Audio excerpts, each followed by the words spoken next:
आप सभी बच्चों को नमस्कार। आप सभी बच्चों का हार्दिक स्वागत है यूपी उत्कर्ष में। और आज मैं आपके सामने आया हूँ मैथ्स की स्ट्रैटेजी को लेकर के। वो सारे बच्चे जो मैथ्स को देख करके घबराते हैं, जो डर जाते हैं, जिनका मैथ्स बैकग्राउंड नहीं रहा है, लेकिन मैं बता दूं बच्चों, ये जो एग्ज़ाम है यूपी पुलिस का, ये आप सभी बच्चे इस एग्ज़ाम को बहुत आसानी से क्वालिफाई कर सकते हैं, क्योंकि यहाँ की जो मैथ्स है, मैं ओनली यूपी पुलिस की मैथ्स की बात कर रहा हूँ। यहाँ के जो बच्चे मैथ्स के क्वेश्चंस हैं वो बहुत बेसिक क्वेश्चंस हैं। वो क्वेश्चन टफ नहीं होते हैं, वो क्वेश्चन लेंदी नहीं होते हैं, बहुत ही आसान प्रश्न है अगर आपके कॉन्सेप्ट क्लियर है। और बच्चे गलतियां कहाँ होती हैं, हमारे कॉन्सेप्ट ही क्लियर नहीं होते हैं। हम लोग क्या काम करते हैं, हम लोग शॉर्टकट पढ़ते रह जाते हैं। इस टीचर ने ये शॉर्टकट पढ़ाया, इसको उठा लो, इस बुक में ये शॉर्टकट लिखा है, इसको उठा लो। लेकिन आपको क्या काम करना चाहिए, कुछ पॉइंट पर आज हम लोग डिस्कशन करेंगे, किस प्रकार से आपको अपनी तैयारी करनी चाहिए, किस प्रकार से आपको अपनी स्ट्रेटजी, अपनी रणनीति बनानी चाहिए। इन बातों पर हम लोग विस्तृत चर्चा करने वाले हैं। तो मेरे पॉइंट को बच्चे समझिएगा। वो ये वीडियो उन सारे बच्चों के लिए बहुत इंपॉर्टेंट है जिन बच्चों को मैथ्स से डर लगता है, जिनका बैकग्राउंड मैथ्स का नहीं रहा, उनके लिए भी इम्पॉर्टेंट होगा। जिनकी मैथ्स बहुत अच्छी है और वो पूरे के पूरे मार्क्स उठाना चाहते हैं। आपको पता है यूपी पुलिस में कितने क्वेश्चंस आते हैं मैथ्स के क्वेश्चंस लिखे जाते हैं 38, लेकिन आते हैं 19 क्वेश्चन, क्योंकि कुछ क्वेश्चंस जो हैं आपके वो रीजनिंग वाले पार्ट पर चले जाते हैं। तो हम लोग यहाँ पर समझेंगे जितने भी मैथ्स के क्वेश्चन आपके एग्जाम पर आएंगे। मान लीजिए जो जब आपका नया नोटिफिकेशन आएगा तो हो सकता है कुछ फेरबदल भी कर दिया जाए। तो जितने भी क्वेश्चंस आपके मैथ्स में पूछे जाएंगे, हम लोग बात करेंगे कि आखिर उन क्वेश्चंस को कैसे हम लोग विद इन सेकेंड या कम से कम टाइम पर हम लोग सॉल्व कर लें। तो देखिए, सबसे पहले तो मैथ्स की स्ट्रेटजी क्या होती है उस पर हम लोग बात करेंगे बच्चे। यहाँ पर देखिए, एक तरीका तो ये होता है कि भाई हम लोग यहाँ पर सिर्फ बेसिक कॉन्सेप्ट तैयार करें। मेरी बात को बहुत ध्यान से सुनना है। बेसिक कॉन्सेप्ट हम लोग तैयार करें। दूसरा, ये हम लोग तैयार करें इसके कॉन्सेप्ट, कौन से कॉन्सेप्ट, इसका शॉर्टकट तरीका, या जिसे आप बोल सकते हैं हम लोग ट्रिक्स तैयार कर लें, और तीसरा ये है बाई ऑप्शनल अप्रोच।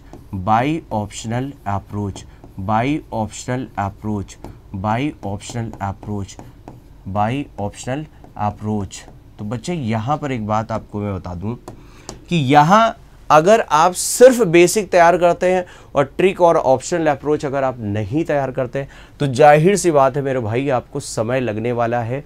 पेपर पर इतना टाइम नहीं मिलेगा कि आप बैठ करके मौज मस्ती के साथ में क्वेश्चन को सॉल्व कर पाएँ। प्रेशर होगा, उस प्रेशर में आपको कम टाइम पर पूरे क्वेश्चन सॉल्व करने हैं और एक अच्छा आउटपुट, एक अच्छा रिजल्ट आपको देना है।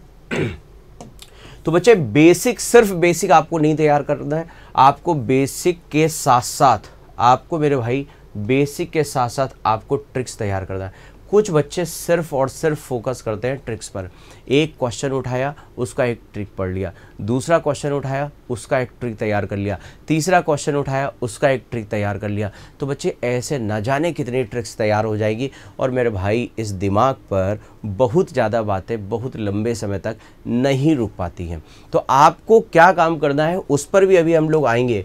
और ये ऑप्शनल अप्रोच है, तो सिर्फ आप ऑप्शनल अप्रोच पर भी निर्भर डिपेंडेंट नहीं होंगे, क्योंकि ऑप्शनल अप्रोच कई बार ऑप्शन पर हिट करती है और कई बार ऑप्शन पर हिट नहीं करती। इस तरीके से क्वेश्चन को मोल्ड कर देंगे कि वो ऑप्शन उठा करके आप रिवर्स चेक नहीं करवा सकते। तो मेरे भाई फिर क्या होना चाहिए, फिर होना चाहिए बच्चे अपने कॉन्सेप्ट, मतलब टॉपिक वाइज आपका कॉन्सेप्ट क्लियर होना चाहिए। अब टॉपिक वाइज अगर आपका कॉन्सेप्ट क्लियर है तो क्वेश्चन को बड़े आसानी से आप सॉल्व कर सकते हैं। तो चलिए, अब हम लोग बात करेंगे कि आखिर हमें मैथ्स की तैयारी को किस तरीके से अंजाम देना है ताकि हमारा रिजल्ट बहुत अच्छा आ जाए। तो चलिए, यहाँ पर सबसे पहला काम है, मैथ्स सीखने का सबसे पहला काम है बच्चे, आपको कैलकुलेशन पर काम करना होगा। किस पर? कैलकुलेशन पर। और जितनी बातें आज हम यहाँ पर लिखने जा रहे हैं, इन बातों को एकदम आप दिमाग पर उतार लेंगे और इन बातों को अगर आपने प्रैक्टिस कर लिया, फिर आप देखिएगा आपके मैथ्स के मार्क्स अगर ना बढ़ जाएं, पूरे में पूरे मार्क्स ना आए, तब आप मुझसे बोलिए सर आपकी स्ट्रैटेजी बहुत गलत थी। बच्चे कैलकुलेशन का मतलब समझते हैं, सबसे बिल्कुल बेसिक लेवल पर उतर जाओ। सबसे पहले तो आप टेबल तैयार करो। टेबल कहाँ से कहाँ तक तैयार करो, मैं नहीं बोल रहा 25 तक तैयार करो, 30 तक तैयार करो, आप 1 से लेकर 20 तक की टेबल रट लीजिए। सबसे पहले गणित की कोई भी किताब उठाने के पहले इतना काम आपको करना है, 1 से 20 तक की टेबल। और ऐसी टेबल 1957 अगर आपसे पूछा जाए तो मुंह से आंसर तुरंत निकल आए, तो आपको टेबल रट लेनी है सबसे पहले। फिर कुछ छोटे छोटे से क्वेश्चंस, लगभग 100-150 क्वेश्चन आपको करने हैं सिंप्लीफिकेशन के। सिंप्लीफिकेशन जिस पर क्या आना चाहिए, जिस पर आना चाहिए बच्चे जोड़ घटाना गुणा भाग, जोड़ घटाना गुणा भाग, ये मेरे भाई आपको तैयार करना है। जोड़ घटाना गुणा भाग ये आपको तैयार करना है, ये आपको तैयार करना। और इसके बिना आप मैथ्स में कितने भी शॉर्टकट पढ़ लें सब वेस्ट ऑफ टाइम होगा। क्यों? क्योंकि आपकी स्पीड ही नहीं आ पाएगी। आपको अपनी स्पीड अगर बढ़ानी है, आप अपनी स्पीड को बढ़ाएंगे, कभी भी आप अपनी स्पीड को बढ़ाएंगे तो बच्चे आपकी एक्यूरेसी गड़बड़ाएगी। बिल्कुल जाहिर सी बात है। अगर आपने स्पीड बढ़ाई, ये रेसिप्रोकल मैंने यहाँ पर लिख दिया है, और बिल्कुल सत्यता के साथ में वो सारे छात्र मुझे इस बात पर रिप्लाई ज़रूर करेंगे जिन्होंने मैथ्स को बहुत अच्छे से सीखा है, तैयार कर लिया है। क्या आप अपनी स्पीड बढ़ाते हैं तो क्या आपके क्वेश्चंस गलत नहीं होते? बिल्कुल होते होंगे। स्पीड बढ़ाएंगे आपके क्वेश्चंस गलत होंगे। इसलिए आपको क्या काम करना है, सबसे पहला काम तो टेबल एकदम रट लीजिए। फिर इसके बाद आप स्क्वायर्स रटिए, स्क्वायर्स 1 से लेकर के 30 तक, और फिर आप क्यूब रटिए 1 से लेकर के 20 तक के। इतना काम करने के बाद आप उतरिए सिंप्लीफिकेशन पर, और इसके कम से कम 100-150 बढ़िया क्वेश्चन आप उठा करके लगाइए। जब इतनी बातें हो जाएं, अब आपका बेस मजबूत हुआ है। यहाँ से अभी तक बच्चे आपने अपना बेस मजबूत किया है। अभी आपने मैथ्स नहीं सीखी मेरे भाई, मैथ्स नहीं सीखी है, अभी आपने अपना बेस मजबूत किया। अब बेस मजबूत करने के बाद बच्चे हम लोग बात करेंगे कि भाई हमें पढ़ना कैसे है, मैथ्स के टॉपिक कैसे कवर करने हैं। तो आइए शुरुआत करते हैं। जैसे यूपी पुलिस की अगर मैं बात करूं बच्चे, तो यहाँ पर आपको यूनिट वाइज कवर करना है। परसेंटेज यूनिट आपने उठा ली, परसेंटेज यूनिट, आपने एलसीएम यूनिट उठा ली, आपने यहाँ पर एलसीएम यूनिट उठा ली, और आपने बच्चे यहाँ पर रेशियो यूनिट उठा ली। ठीक है। और इसके बाद आपने यहाँ पर जो हमने आपको पहला बताया सिंप्लीफिकेशन का यूनिट उठा लिया, सिंप्लीफिकेशन का यूनिट उठा लिया बच्चे। तो यहाँ पर सिंप्लीफिकेशन, परसेंटेज, एलसीएम और रेशियो, और लास्ट में आ जाएगा मिसलेनियस जिसपे कि चार्ट्स वगैरह होंगे, डीआई वाला पार्ट होगा। ठीक है। ये यूपी पुलिस स्पेशल है। ये जो मैथ्स की स्ट्रैटेजी मैं बता रहा हूँ ये यूपी पुलिस स्पेशल की स्ट्रैटेजी है। बाकी एसएससी की स्ट्रैटेजी अलग है, बैंकिंग लेवल की स्ट्रैटेजी अलग है। अभी हम आपको स्ट्रैटेजी बता रहे हैं सिर्फ और सिर्फ किसकी, यूपी पुलिस की स्ट्रैटेजी बता रहा हूँ मैं। सिंप्लीफिकेशन पर आपको तैयार कर लेना। परसेंटेज में देखिए यहाँ पर टॉपिक क्या क्या आएगा वो भी आप सुन लीजिए, मैं लिख नहीं रहा हूँ, आप सुन लीजिए। परसेंटेज खुद में एक टॉपिक होगा, प्रॉफिट एंड लॉस आएगा, एसआई आएगा, सीआई आएगा, डिस्काउंट आएगा। तो ये जब आप यूनिट पढ़ेंगे ना, इसके जब कॉन्सेप्ट पढ़ेंगे, इसके कॉन्सेप्ट हर जगह यूज़ होते जाएंगे। तो ये आपने चैप्टर्स अपने अलग कर लिए। एलसीएम आपने यूनिट उठाया तो यहाँ पर क्या क्या आएगा, टाइम एंड वर्क आएगा, वर्क एंड वेजेस आएगा, पाइप एंड सिस्टर्न आएगा, टाइम स्पीड डिस्टेंस आएगा, प्रॉब्लम ऑन ट्रेन्स आएगा, बोट एंड स्ट्रीम आएगा। तो यहाँ पर इस यूनिट पर सेम वैरायटी से सेम कॉन्सेप्ट्स आपको क्वेश्चंस लगाते जाने हैं। फिर यहाँ पर रेशियो यूनिट पर जब आएंगे तो रेशियो एंड प्रोपोर्शन आएगा, एज आएगा, एलिगेशन मिक्सचर आएगा, पार्टनरशिप आएगा, और लास्ट में एवरेज आएगा। तो बच्चे यहाँ पर सेम कॉन्सेप्ट से आपको लगाते जाना है। हर टॉपिक के अंदर हर क्वेश्चन पर ट्रिक्स नहीं तैयार करना है मेरे भाई, यहाँ पर आपके कॉन्सेप्ट बिल्ड करने हैं, आपको अपने कॉन्सेप्ट को बिल्ड करना है। तो जो टॉपिक्स हमने आपको बताए इनको अलग छाट करके किनारे कर दीजिए, इनका एक सीक्वेंस बना लीजिए, इनका एक सीक्वेंस बना लीजिए, और फिर इसके कॉन्सेप्ट को पढ़िए, जो हाईलाइटेड लिखा हुआ है इसके कॉन्सेप्ट को सीखिए और सारे टॉपिक्स पर आप अप्लाई करते जाइए। इसके कॉन्सेप्ट को सीखिए, सारे टॉपिक पर अप्लाई करिए, रेशियो के कॉन्सेप्ट को जानिए और सारे पर अप्लाई करते जाइए। ये हमने टॉपिक्स आपको अलग बना करके दे दिए। चार्ट्स डीआई की बात करेंगे तो यहाँ पर बच्चे डीआई आ जाएगा। 4 प्रकार के बेसिकली चार्ट्स आपके एग्जाम पर पूछे जा रहे होते हैं। अच्छा, यहाँ पर आपको नंबर सिस्टम उठा लेना है और सिंप्लीफिकेशन उठा लेना है बच्चे। तो इतना ये आपका सिलेबस वाला मेन जो पार्ट था वो रहा। अब इन टॉपिक्स को हमने बाइफरकेट करके अलग अलग आपको दिखा दिए कि जब आप पढ़ेंगे तो पूरा यूनिट तैयार करते चले जाएंगे। अब बात ये आती कि भाई कॉन्सेप्चुअली तो हमारा बेस तो हमारा तैयार हो गया था। यहाँ से मैथ्स का जो बेस था वो ये है बच्चे, यहाँ से हमने बेस को तैयार कर लिया, हमने टॉपिक्स अपने अलग अलग छाट करके रख लिए। अब इन टॉपिक्स को हम पढ़ना चालू करते हैं। हमने पढ़ा परसेंटेज के कॉन्सेप्ट को, और परसेंटेज के कॉन्सेप्ट को जब आपने सीख लिया, अब आपको उस पर क्या क्या करना है। आपको सबसे पहला हर क्वेश्चन पर आपको बेसिक कॉन्सेप्ट बच्चे आना बहुत ज़रूरी है। बेसिक कॉन्सेप्ट आपके अगर क्लियर है, आप कभी भी मैथ्स में नहीं फंसेंगे। तो कॉन्सेप्ट आपने सीखे, कॉन्सेप्ट के बाद अब आप सीखिए इसका ट्रिक सीखिए।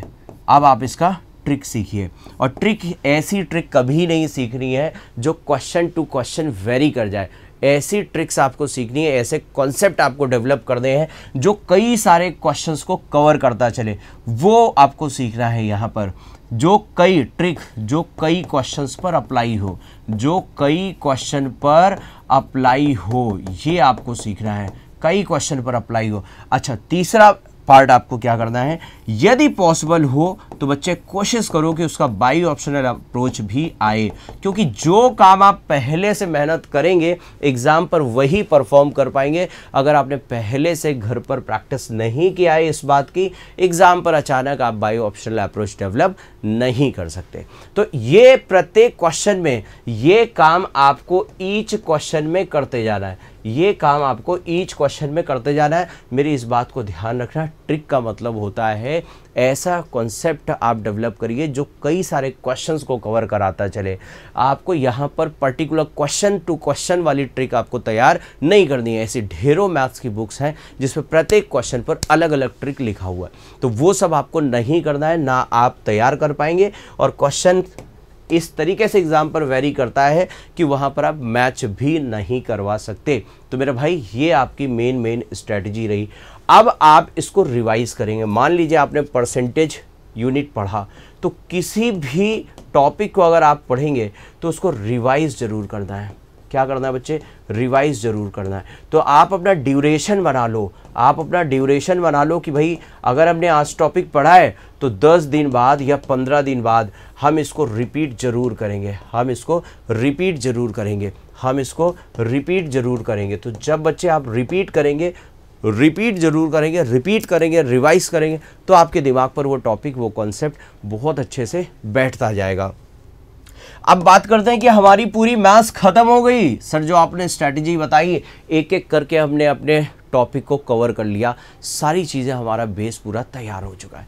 अब अगर बेस तैयार है, हम रिवाइज भी करते जा रहे हैं, बेस तैयार है, अब बच्चे आ जाइए सीधा मॉक पर। अगर आप ये सोच रहे हैं मॉक टेस्ट के बिना हमारा सिलेक्शन हो जाएगा, इम्पॉसिबल। तो जब आपने पूरी मैथ्स को अच्छे से तैयार कर लिया है, आपने एक एक टॉपिक को पढ़ा है, उसके साथ साथ आपने रिवीजन किया है, बच्चे सब कुछ टॉपिक कवर करने के बाद अब आप आ जाइए मॉक टेस्ट पर। और अब आपका पर डे का ये कॉन्सेप्ट होना चाहिए, पर डे 1 मॉक निकालिए, 1 mock with analysis, per day 1 mock with analysis निकालिए, विद एनालिसिस निकालिए, पर डे 1 मॉक। आप इस पर देखिए कि कौन से क्वेश्चन सही हुए और कौन से क्वेश्चन मेरे भाई गलत हुए, कौन से क्वेश्चन सही हैं और कौन से क्वेश्चन गलत हैं। और जो क्वेश्चन बच्चे गलत हैं उनको फिर से पकड़ लो कि आखिर ये किस टॉपिक के क्वेश्चन थे, ये जो क्वेश्चन थे वो किस टॉपिक के क्वेश्चन थे। और अगर वो टॉपिक आपको पकड़ में आ गया कि इस टॉपिक का क्वेश्चन हमसे गलत हुआ है, तो बस उस टॉपिक को पढ़ लो और पकड़ लो और उस टॉपिक को फिर से रिवाइज करो।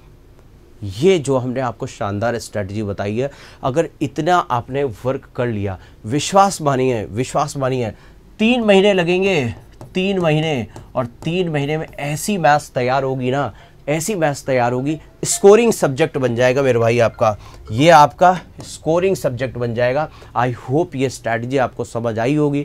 तो आप लोग एक बार कमेंट बॉक्स पर ज़रूर कमेंट करेंगे, बताएंगे मुझे क्या ये सारी बातें आपको समझ आई हैं, किस तरीके से बेस से उठा करके हमें चलते चले जाना है। और क्लासेस जहाँ पर भी आप ज्वाइन करते हैं, जहाँ पर भी आप पढ़ रहे हैं, तो बच्चे बस वहाँ रेगुलर रहिए, चीज़ों को सीखिए, रेगुलरिटी के साथ में सीखिए। कई बार ऐसा होता है कि हम लोग सुबह उठते हैं, जोश आता है और पूरा दिन हम लोग लगा देते हैं पढ़ाई पर, 4 दिन बाद पूरा जोश ठंडा, लेट गए, अब पता चला 6 दिन 8 दिन हम लोग नहीं पढ़ रहे हैं। तो ऐसी पढ़ाई बेकार है। पढ़ाई वो होनी चाहिए जो कंसिस्टेंसी के साथ में हो। आप रेगुलर 4 घंटे पढ़ाई करिए, लेकिन हर दिन आप पढ़ाई करिए। कितना भी इम्पोर्टेंट काम हो, कितना भी कहीं बाहर जाना हो, आप मत करिए उसे, आप छोड़ दीजिए। आप अगर करना भी है, बहुत ज़्यादा इंपॉर्टेंट उस काम को करिए, लेकिन 4 घंटे आपके अफेक्टेड नहीं होने चाहिए। वो 4 घंटे बच्चे आपके हैं और विश्वास मानिए, अगर इस स्ट्रेटजी के साथ में आपने काम कर लिया तो मेरे भाई आपकी वर्दी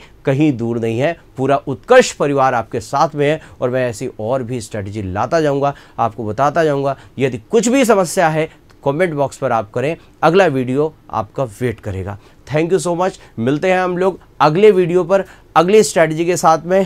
थैंक यू सो मच। जय हिंद।